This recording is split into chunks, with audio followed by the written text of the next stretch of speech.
हमारे पास अभी मौजूद हैं जी, पेडियाट्रिशियन है और अपनी पोस्ट ग्रेजुएशन रिसेंटली कंप्लीट करके आए हैं और एक हॉस्पिटल में, एक प्राइवेट हॉस्पिटल में प्रैक्टिस भी करते हैं।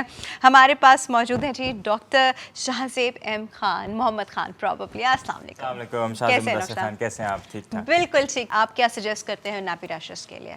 देखें, the thing is that the first thing is जैसे ही आप बेबी जब छोटा पैदा होता है उसको आप you're feeding that child every 3 hours.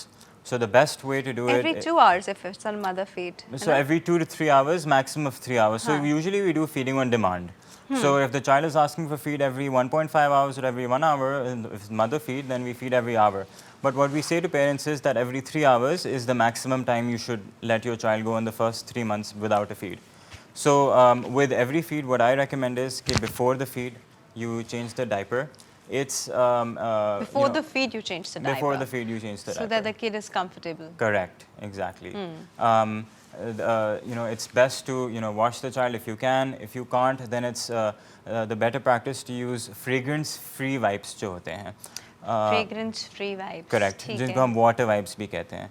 And if the child water wipes होते हैं वो. Correct. So they're called water wipes. उनमें कोई % अल्कोहल का नहीं होता क्लीन करने के लिए, स्टेराइल करने के लिए. So there is a little bit of alcohol content, but they're called water wipes. So there is no like fragrance or scent. So they're non-scented.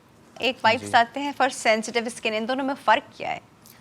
दोनों में फ़र्क ये होता है कि जो नॉर्मल वाइप्स होते हैं उसके अंदर कोई परफ्यूम, कोई सेंट वगैरह हो सकता है. जो सेंसिटिव स्किन वाले होते हैं, they don't have any scent associated with them, they're completely free of any. तो फिर अगर हमें बच्चे को नैपी रैश से बचाना है तो हम डे 1 से ही सेंसिटिव वाइप्स की तरफ जाइए. Absolutely, that's the best way to go.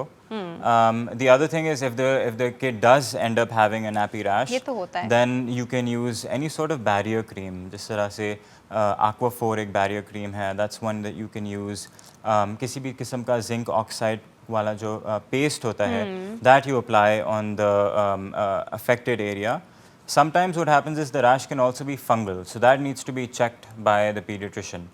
So there's a way to differentiate कि ये diaper के contact से rash हुआ है या फिर ये कोई फंगस की वजह से. So again that needs a different medication. इसके ऊपर बहुत सारे लोग जो हैं पेट्रोलियम जेली का इस्तेमाल करते हैं. तो क्या petroleum jelly is a right thing? कुछ लोग कॉर्नफ्लोर उसका पाउडर जो है उसके ऊपर डालते हैं. I am just asking all this क्योंकि ये वो प्रैक्टिसेस हैं जो सारी मदर्स उस वक्त कर रही होती हैं. और कुछ लोग डायरेक्टली स्टेरॉइडल ऑइंटमेंट्स का इस्तेमाल करते हैं. तो प्लीज़ टेल मी कि इसकी रेमेडी में ये सब चीज़ें सही हैं? Absolutely not. So So the only barrier creams जो आपको use करनी चाहिए are those that contain zinc oxide.